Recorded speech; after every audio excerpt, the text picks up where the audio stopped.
ಭೀಮಾ ನಗರದಲ್ಲಿರುವ ಆದಿಪರಾಶಕ್ತಿ ಅಮ್ಮನ ಶಕ್ತಿಪೀಠ ದೇವಾಲಯದಲ್ಲಿ 42ನೇ ವಾರ್ಷಿಕೋತ್ಸವ ಹಸಿ ಹೂವಿನ ಕರಗ 72 ಅಡಿ ಎತ್ತರದ ರಥೋತ್ಸವ 8,001 ಲೀಟರ್ ಹಾಲಿನ ಅಭಿಷೇಕ ಮತ್ತು 35ನೇ ವಾರ್ಷಿಕ ಸಾಮೂಹಿಕ ವಿವಾಹ ಮಹೋತ್ಸವ ವಿವಿಧ ಧಾರ್ಮಿಕ ಮತ್ತು ಸಾಮಾಜಿಕ ಸಾಂಸ್ಕೃತಿಕ ಕಾರ್ಯಕ್ರಮಗಳು ಆಗಸ್ಟ್ 8ರಿಂದ 17ರವರೆಗೆ ದೇವಾಲಯದಲ್ಲಿ ವಾರ್ಷಿಕೋತ್ಸವ ಸಂಭ್ರಮ.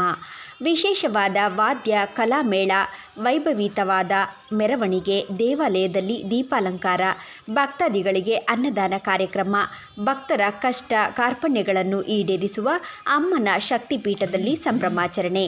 ಹೆಚ್ಚಿನ ಮಾಹಿತಿಗಾಗಿ ಸಂಪರ್ಕಿಸಿ ಧರ್ಮದರ್ಶಿಗಳಾದ ನಾರಾಯಣಪ್ಪ 9448041928.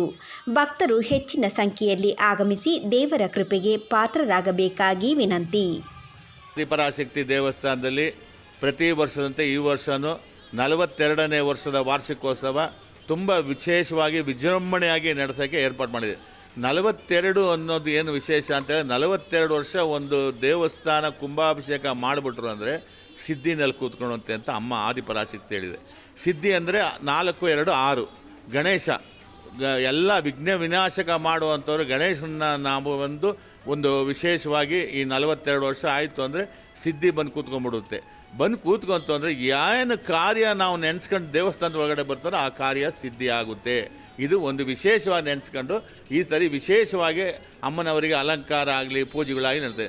ಮೊದಲು ಅಮ್ಮನವರಿಗೆ ಗಂಜಿ ಪೂಜೆ, ಕಂಕಣ ಕಟ್ಟುವಂಥದ್ದು ಗಂಜಿ ಪೂಜೆ ಇರುತ್ತೆ.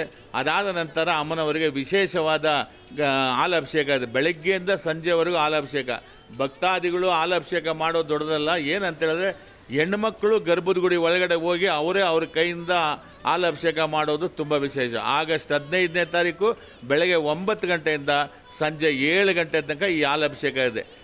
ಯಾರೇ ಬಂದ್ರೇನು ಗರ್ಭದ ಗುಡಿ ಒಳಗಡೆ ಹೋಗಿ ಅವರೇ ಅವ್ರ ಕೈಯಿಂದ ಅಮ್ಮನವರಿಗೆ ಹಾಲಭಿಷೇಕ ಮಾಡ್ಬೋದು. ಅದೇ ರೀತಿ ಅಮ್ಮನವರ ಸಾಮೂಹಿಕ ವಿವಾಹ ಇದೆ. ಪ್ರತಿ ವರ್ಷದಂತೆ 3,662 ಸಾಮೂಹಿಕ ವಿವಾಹ ಇದುವರೆಗೂ ಮಾಡಿದ್ದೀರಿ.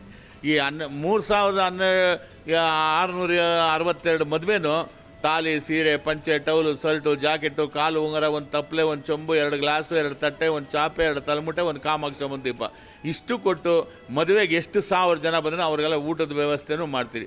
ಅದೇ ರೀತಿ ಈ ವರ್ಷವೂ ಅದೇ ಥರ ಇದೆ. ಯಾರನ್ನ ನಮ್ಮ ಮಾಧ್ಯಮ ಟಿ ವಿನವ್ರನ್ನ ನೋಡಿದಂಥವ್ರು, ಯಾರನ್ನ ಮದುವೆ ಆಗುವ ಇಚ್ಛೆ ಪಟ್ಟಿರುವಂಥವ್ರು ಧಾರಾಳವಾಗಿ ನಮ್ಮ ದೇವಸ್ಥಾನಕ್ಕೆ ಬನ್ನಿ.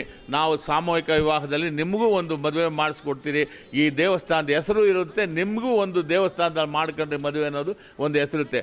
ಆಡಂಬರ ಹೆಂಗೆ ಬೇಕಾದ್ರೂ ಮಾಡ್ಬೋದು, ಆದರೆ ದೇವಸ್ಥಾನದಲ್ಲಿ ತಾಲಿ ಈಸ್ಕೊಳ್ಳೋವಂಥದ್ದು ತುಂಬ ಪುಣ್ಯ ಅಂತ ನನ್ನ ಭಾವನೆ. ರಥೋತ್ಸವ ಬೆಂಗಳೂರು ನಗರದ ಒಳಗಡೆ ಇಷ್ಟು ದೊಡ್ಡ ರಥೋತ್ಸವ ನೀವು ಎಲ್ಲಿ ನೋಡಿರೋಕ್ಕೆ ಸಾಧ್ಯ ಇಲ್ಲ, ಮಾಡೋಕ್ಕೂ ಆಗಲ್ಲ. ಯಾಕಂದರೆ 63 ಅಡಿ ರಥೋತ್ಸವ, 63 ಅಡಿ ಹೈಟ್ನಲ್ಲಿ ರಥೋತ್ಸವ ನಮ್ಮ ದೇವಸ್ಥಾನದಲ್ಲಿ ಒಂದೇ ಕಡೆ ಮಾಡೋದು. ಇದೇ ವರ್ಷ ಇದೇ ಥರ ಪ್ರತಿ ವರ್ಷ ಮಾಡ್ತೀರಿ. ಈ ವರ್ಷವೂ ಅದೇ ಥರ ಇದೆ. ಅದೇ ಥರ ಕಲಾಮೇಳಗಳು ಈ ಸಲ ಆಂಧ್ರದಿಂದ ನಾವು ಕಡಪದಿಂದ ಒಂದು ದೊಡ್ಡ ಕಾರ್ಯಕ್ರಮನ ಮಾಡಿಸ್ತಾ ಇದ್ದೀರಿ. ಅದೇ ರೀತಿ ಕೇರಳದಿಂದ ಹೋದ ಸಲ ಬಂದಿದ್ದು, ಅದಕ್ಕೆ ಮೊದಲೇ ವರ್ಷ ಬಂದಿದ್ದು. ಈ ಸಲಿನೂ ಕೇರಳದವ್ರದ್ದು ಇದೆ, ಕರ್ನಾಟಕದವ್ರದ್ದು ಇದೆ, ತಮಿಳುನಾಡವ್ರದ್ದು ಇದೆ. 3 ಪ್ರದೇಶಗಳಿಂದನೂ ಈ ಕಲಾ ತಂಡಗಳು ಬಂದು ತುಂಬ ವಿಜೃಂಭಣೆಯಾಗಿ ಈ ಒಂದು ಕಾರ್ಯಕ್ರಮ ಅವತ್ತಿನ ದಿನ ಸುಮಾರು ಒಂದು 70,000 ಜನಕ್ಕೆ ಊಟದ ವ್ಯವಸ್ಥೆ ಮಾಡ್ತಾರೆ. ಬಿಟ್ಟು ಯಾರನ್ನ ಸಾಮೂಹಿಕ ವಿವಾಹಕ್ಕೆ ಮತ್ತು ಅಮ್ಮನವರಿಗೆ ಸೇವೆ ಮಾಡುವಂಥದ್ದು ಧಾರಾಳವಾಗಿ ಬಂದು ಮಾಡ್ಬೋದು. ಓಂ ಶಕ್ತಿ.